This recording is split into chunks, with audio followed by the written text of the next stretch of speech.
Hey, this is Marcus Washington, MTC Media. So people with realistic expectations really didn't expect Cal Neptune's Villanova to be Jay Wright's Villanova. When you have the success that Wright has, some of it is going to be unique to Wright when you're at a place like Villanova. Villanova's not Duke.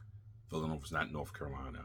Villanova's not Kansas. Villanova's Villanova, and Jay Wright made that Villanova job in this little bubble for that time period a top job. That does not mean that job is going to stay there. So, and I do believe that reasonable people understood that when Jay Wright walked away. Plus, we're in a new era.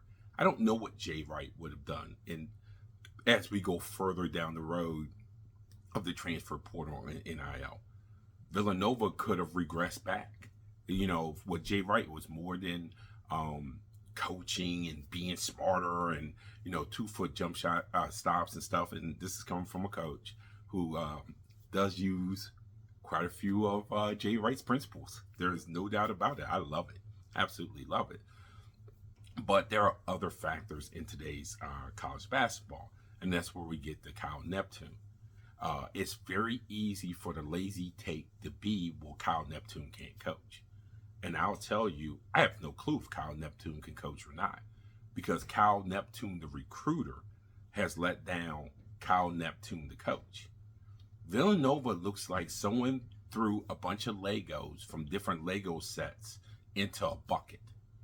That's how their roster is constructed. The pieces don't go together. This one will go with these 3 pieces from the same set, but not with these 12 pieces from a different set. And then in an era where guards are plenty, and you're in Philadelphia, and you're a Big East team, you have 1 point guard on the entire roster. That's not being a bad coach. That's being a bad recruiter.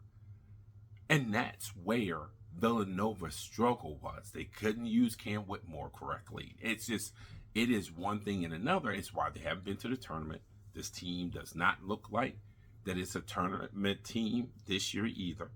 They play solid defense. They're not bad defensively, but offensively, there are these big stretches where they don't score, or they play so inefficient because they don't have guys who are truly primary ball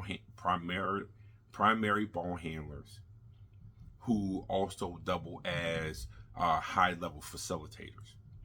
That does not mean this has to be 1980 where the point guard just passes the ball instead of the offense. What it means is in this era, and we see this all kinds of places, primary ball handlers end up being guys who not only can handle the rock, they can set up an offense, they can knock down a shot. Look no further than Chapel Hill.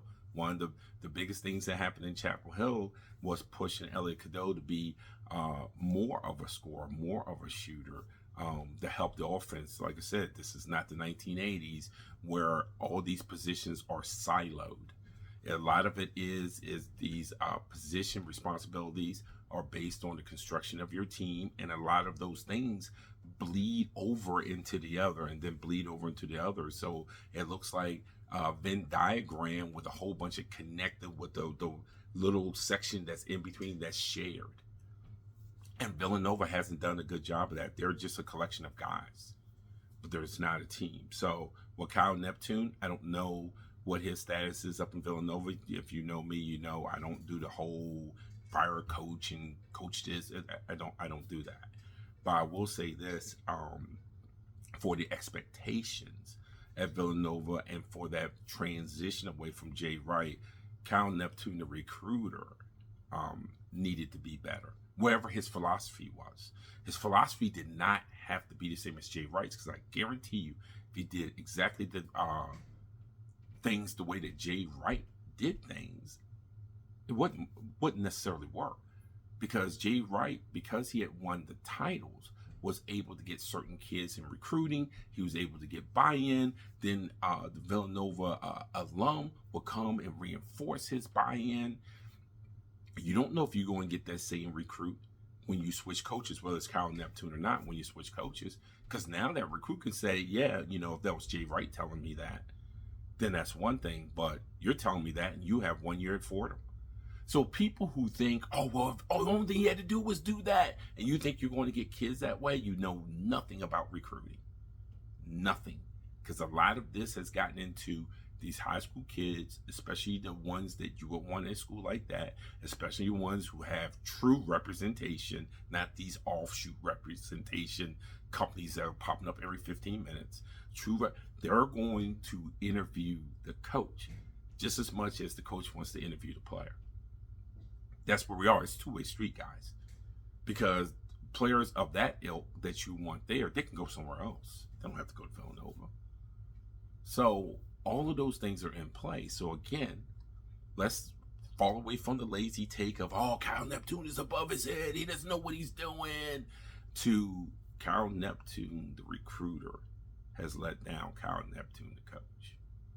This is Marcus Washington, MTC Media.